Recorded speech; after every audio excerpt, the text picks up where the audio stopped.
맞아들기 마련이지만 이 사건은 정반대의 길을 걸어왔습니다. 시간이 지날수록 사람들의 기억에서 잊히기는커녕 오히려 의혹과 분노는 더 크게 번져갔습니다. 중국의 SNS는 물론이고 해외 커뮤니티, 유튜브와 X구 트위터에 이르기까지 국경을 넘은 수많은 네티즌들이 같은 질문을 던지고 있습니다. 그날 밤 정말 무슨 일이 있었는가?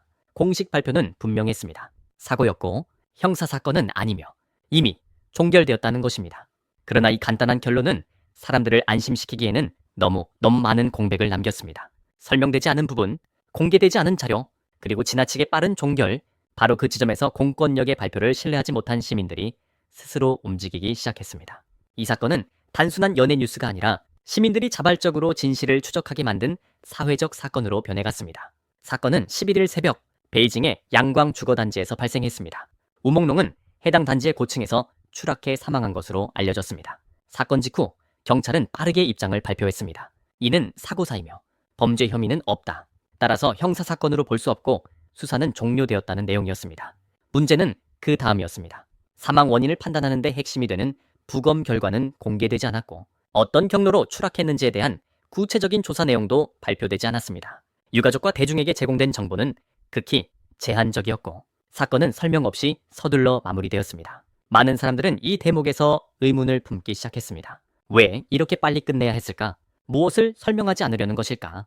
혹은 정말로 설명할 수 없는 이유가 있는 것은 아닐까? 하는 질문이 이어졌습니다.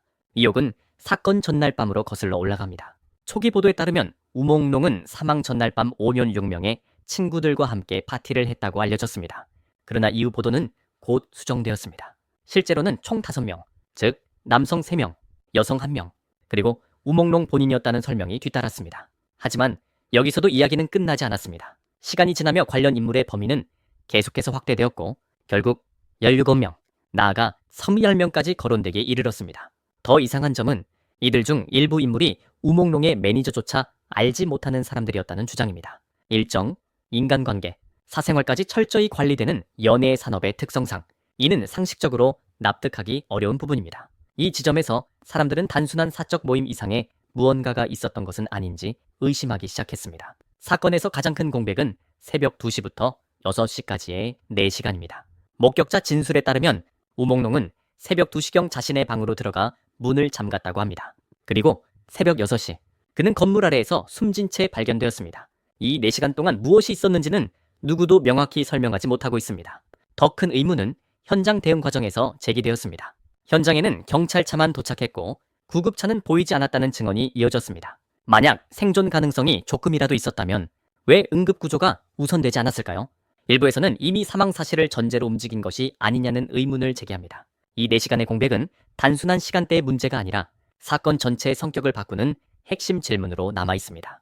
현장 상황 역시 의문을 키웠습니다. 창문 주변에서는 손톱으로 긁힌 듯한 흔적이 발견되었다는 주장이 나왔고 이는 누군가가 마지막 순간까지 강하게 저항하거나 몸부림쳤을 가능성을 시사합니다. 만약 단순한 사고였다면 설명하기 어려운 정황입니다. 그리고 가장 결정적인 문제는 CCTV였습니다. 사건 당시 해당 구역의 감시 카메라가 정전으로 작동하지 않았다는 발표가 나왔습니다. 추락 사건에서 가장 중요한 증거가 될 수 있는 영상이 하필 그날 그 시간에만 사라졌다는 점은 많은 사람들에게 우연이라는 단어로는 설명되지 않았습니다. 너무 많은 핵심 증거들이 너무 완벽한 타이밍에 동시에 사라졌기 때문입니다. 이후 인터넷에는 각종 영상과 음성 자료가 확산되기 시작했습니다. 한 영상에서는 구타당하는 듯한 남성의 모습이 포착되었고 또 다른 영상에서는 누군가에게 쫓기는 장면이 담겨 있었습니다. 특히 논란이 된 것은 더는 참지 않겠다라는 내용의 절규가 담긴 음성이었습니다. 이 음성이 창문 너머에서 들려오는 듯한 구조를 가지고 있었고 일부 네티즌들은 실제 현장의 창문 구조와 매우 유사하다고 지적했습니다. 몇몇 유튜버들은 우몽롱의 기존 음성과 해당 음성을 비교하는 분석 영상까지 제작했습니다. 물론 이 자료들의 진위는 공식적으로 확인된 바 없습니다. 그러나 문제는 공식 기관이 이 모든 논란에 대해 아무런 설명도 내놓지 않았다는 점입니다. 해명도 반박도 없는 침묵은 오히려 의혹을 더 키우는 결과를 낳았습니다. 이러한 상황 속에서 다양한 가설들이 등장했습니다. 우몽롱이 폭행을 당했다. 강제로 술을 마셨다. 심지어 고문에 가까운 행위를 겪었다는 주장까지 제기되었습니다. 또 다른 의혹은 그가 연예계 내부에 감춰진 비밀을 알고 있었으며 업계에 만연한 암묵적 규칙을 거부했기 때문에 불이익을 받았다는 것입니다. 가장 충격적인 주장은 사건의 배후에 고위 권력자의 자녀가 연루되어 있을 가능성입니다. 물론 이는 확인되지 않은 주장에 불과합니다. 그러나 사람들은 묻습니다. 만약 이 모든 것이 사실이 아니라면 왜 이렇게까지 강력한 침묵과 차단이 필요했을까요? 이 질문은 여전히 답을 기다리고 있습니다. 이 사건이 단순히 한 배우의 비극으로만 받아들여지지 않는 이유는 과거의 사례들이 끊임없이 소환되기 때문입니다. 2006년부터 2020년 사이 우몽롱이 몸담았던 것과 같은 국영 엔터테인먼트 시스템과 연결된 젊은 연예인들 중 최소 9명 이상이 비슷한 시기에 사망했다는 지적이 이어졌습니다. 각각의 사건은 서로 다른 형태로 기록되어 있습니다. 어떤 이는 사고사, 어떤 이는 실종, 또 어떤 이는 우울증에 따른 자살로 공식 결론이 내려졌습니다. 그러나 이 사건들을 관통하는 공통점이 있습니다. 바로 어느 하나도 충분한 진상규명에 이르지 못했다는 점입니다. 의문이 제기되면 빠르게 봉합되었고 추가 조사는 이루어지지 않았습니다. 이 반복되는 패턴은 사람들로 하여금 정말로 모두 우연이었을까? 라는 질문을 던지게 만들었습니다. 우몽롱의 죽음은 그렇게 과거에 묻혀있던 사건들을 다시 수면 위로 끌어올리는 계기가 되었습니다. 사건 이후 벌어진 정보 통제의 규모는 그 자체로 또 다른 논란이 되었습니다. 사건 발생 후 불과 며칠 사이 온라인에서는 대대적인 삭제와 차단이 이루어졌습니다. 10만 건이 넘는 게시글이 삭제되었고 1만 5천 개 이상의 계정이 댓글 작성 기능을 제한당했으며 수천 개의 계정이 정지 또는 영구 삭제되었습니다. 이 조치는 특정 플랫폼에 국한되지 않았습니다. 웨이보, 더윈, 샤오홍슈 등 주요 소셜미디어 전반이 동시에 압박을 받았고 각 플랫폼은 유해 정보 정화, 부정적 감정 확산 방지라는 명목을 내세웠습니다. 그러나 많은 이용자들은 이것을 단순한 정화가 아니라 사건 자체를 말하지 못하게 만드는 정보 통제로 받아들였습니다. 정보가 사라질수록 사람들의 의심은 오히려 더 커져갔습니다. 검열의 대상은 일반 시민에 그치지 않았습니다. 일부 연예인들은 직접적인 언급을 피하고 은유적 신화글로 심경을 표현했지만 이마저도 게시 직후 즉시 삭제되었습니다. 특정 글의 경우 게시된 지 몇 분도 지나지 않아 흔적 없이 사라졌다는 증언이 이어졌습니다. 연예 평론가들 역시 예외가 아니었습니다. 한 평론가는 언론의 집단적 침묵을 비판하는 글을 올렸지만 단 5분 만에 삭제되었고 이후 계정 자체가 봉쇄되었습니다. 이러한 조치는 사태를 진정시키기보다는 오히려 반대의 효과를 낳았습니다. 사람들은 말합니다. 침묵을 강요할수록 분노는 더 선명해진다고. 당국의 판단은 결과적으로 여론의 불길을 더 크게 키웠습니다. 강력한 통제 속에서도 시민들은 포기하지 않았습니다. 차단된 계정 대신 새 계정을 만들고 금지어 대신 돈금이어를 사용하며 정보를 공유하기 시작했습니다. 그 과정에서 우몽롱의 이름을 직접 언급하지 않고 물고기라는 은어로 사건을 지칭하는 방식이 빠르게 확산되었습니다. 이러한 창의적 저항은 예상치 못한 결과를 낳았습니다. 알고리즘이 은어를 감지하면서 실제로 어부나 수산업자, 낚시 애호가들의 계정까지 차단되는 일이 벌어진 것입니다. 이 상황을 두고 네티즌들은 씁쓸한 풍자를 던졌습니다. 이러다가는 요리 방송에서도 생선 이야기를 못하게 될 것이라는 말이 퍼졌고 이는 통제의 비합리성을 역설적으로 드러냈습니다. 해외 평론가들과 인권 관측자들은 이 사태를 주목했습니다. 그들에 따르면 이 정도 규모와 강도의 검열은 매우 이례적이며 사실상 사상 초유의 수준이라는 평가가 나왔습니다. 보통의 연예인 사건이라면 이렇게까지 전방위적인 차단이 필요하지 않다는 것입니다. 이 과도한 대응은 또 다른 해석을 낳았습니다. 만약 숨길 것이 없다면 왜 이토록 강력하게 입을 막아야 했을까요? 그래서 일부에서는 사건의 배우가 결코 평범한 인물이 아닐 가능성, 나아가 권력의 핵심과 연결되어 있을 가능성을 조심스럽게 제기합니다. 검열 그 자체가 오히려 의혹을 증명하는 근거처럼 보이기 시작한 것입니다.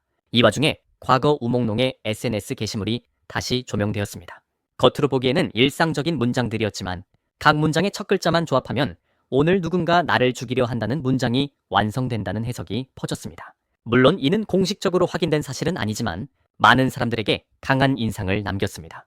그의 마지막 글로 알려진 문장 또한 의미심장합니다. 죽음도 예술일 수 있다. 이 문장은 단순한 철학적 표현일 수도 있지만 일부는 이것이 자신의 운명을 암시하는 신호였다고 해석합니다. 특히 이 문장이 특정 장소를 떠올리게 한다는 점에서 사람들의 시선은 자연스럽게 7098 예술구로 향했습니다. 이후 숏라인에는 7098 예술구 내부 전시를 담은 영상이 확산되었습니다. 영상 속 공간은 일반적인 미술관과는 달리 마치 고문실을 연상시키는 음울한 분위기를 풍겼습니다. 곳곳에는 붉은색 소품, 분홍색 외투, 그리고 붉은 끈으로 묶인 신발이 놓여 있었습니다. 일부 네티즌들은 이 소품들이 우몽롱이 생전에 착용했던 물건들과 닮아 있다고 주장했습니다. 물론 이를 직접적으로 입증할 증거는 없습니다. 그러나 사람들은 말합니다. 이 많은 유사성이 모두 우연이라고 보기에는 너무 많은 장면이 겹친다고 그렇게 798 예술군은 단순한 전시 공간을 넘어 사건을 둘러싼 공포와 의혹의 상징적 장소로 자리 잡게 되었습니다. 우몽롱 사건이 단순한 연예계 비극을 넘어 사회적 공포로 확장된 결정적 계기 중 하나는 이른바 인체 표본 플라스티네이션 전시에 대한 논란이었습니다. 플라스티네이션은 실제 인체의 수분과 지방을 특수 수지로 대체해 장기간 보존하는 기술로 교육의학 연구를 명분으로 세계 곳곳에서 전시되어 왔습니다. 그러나 이 전시는 오래전부터 국제인권단체들의 강한 우려 대상이기도 했습니다. 가장 큰 문제는 시신의 출처입니다. 일부 전시에서는 기증 동의서나 신원 확인이 명확히 공개되지 않았고, 이에 대해 인권단체들은 출처가 불분명한 시신이 사용되었을 가능성을 배제할 수 없다고 지적해왔습니다. 더 나아가 과거의 조사보고서들에서는 공안, 검찰, 법원 등 국가사법기관이 시신 제공에 관여했을 가능성을 제기한 사례도 언급되었습니다. 이 과정에서 특정 종교 집단이나 양심수와 연관된 시신이 사용되었을 수 있다는 의혹까지 더해지며 논란은 단순한 예술 교육의 영역을 넘어 인권 침해 문제로 비화되었습니다. 이 지점에서 사건과 연결되어 거론되는 또 다른 인물과 산업이 등장합니다. 일부 의혹 제기에 따르면 우몽롱 사건과 간접적으로 연관되었다고 지목된 인물 중에는 인체 표본 산업에 종사하거나 관련 기업과 연결된 인사가 있다는 주장도 나왔습니다. 물론 이는 공식적으로 입증된 사실은 아니며 현재까지는 의혹의 영역에 머물러 있습니다. 그러나 의혹의 내용은 매우 충격적입니다. 그 핵심은 장기 적출 이후 남은 시신이 표본으로 처리되는 구조가 존재할 수 있다는 주장입니다. 일부 자료에서는 표본 한 구가 수백만 달러의 가치를 지닌다는 이야기까지 등장합니다. 만약 이런 구조가 사실이라면 그것은 단순한 불법을 넘어 인간의 존엄을 근본부터 부정하는 범죄가 됩니다. 바로 이 지점에서 많은 사람들은 우몽롱 사건이 왜 이렇게까지 강력하게 통제되고 있는지 그 배경을 의심하게 됩니다. 국내에서 억눌린 목소리는 국경을 넘어 확산되었습니다. 사건의 진상규명을 요구하는 글로벌 온라인 청원에는 60만 명 이상이 서명했습니다. 이 숫자는 단순한 호기심이나 일시적 분노가 아니라 국제사회가 이 사건을 중대한 인권 투명성 문제로 인식하고 있음을 보여줍니다. 국제 언론도 이를 외면하지 않았습니다. BBC를 비롯한 다수의 해외 매체들이 사건을 보도하며 사망 경위의 불투명성과 과도한 검열을 문제 삼았습니다. SNS에서는 사건은 아직 끝나지 않았다라는 문구가 해시태그처럼 확산되었고, 이는 시간이 지나도 사라지지 않는 집단적 기억으로 남았습니다. 공식 사법 절차가 멈춰선 자리에서 사회적 심판이 시작되었습니다. 사건 전날 파티에 연루되었다는 의혹이 제기된 배우와 가수들은 여론의 직격탄을 맞았습니다. 출연 예정이던 작품이 중단되거나 이미 완성된 프로젝트가 공개를 미루는 일이 잇따랐고, 공연은 취소되었으며 투자자들은 발빠르게 손을 뗐습니다. 특히 라이브 방송 현장은 상징적이었습니다. 판매나 홍보를 위해 열렸던 라이브 방송은 순식간에 수만 개의 댓글이 쏟아지는 국민 재판소로 변했습니다. 질문은 단순했습니다. 그날 밤 당신은 무엇을 알고 있는가? 이 사회적 압박은 법적 판단을 대신할 수는 없지만 침묵이 더 이상 안전하지 않다는 메시지를 분명히 전달했습니다. 우몽롱 사건이 남긴 가장 무거운 유산은 하나의 질문입니다. 한 명의 유명 연예인조차 제대로 보호받지 못한다면 평범한 시민은 과연 어떤 위치에 있는가? 화려한 조명 뒤에 연예계는 단순한 오락산업이 아니라 권력과 침묵, 그리고 공포가 작동하는 구조일 수 있다는 의심이 제기되었습니다. 사람들은 더 이상 한 개인의 비극으로만 이 사건을 보지 않습니다. 이는 시스템에 대한 질문, 그리고 그 시스템을 가능하게 하는 사회적 합의에 대한 근본적 문제 제기로 이어지고 있습니다. 지금 이 순간에도 우몽롱의 사망에 대한 진실은 완전히 밝혀지지 않았습니다. 그러나 분명한 변화가 하나 있습니다.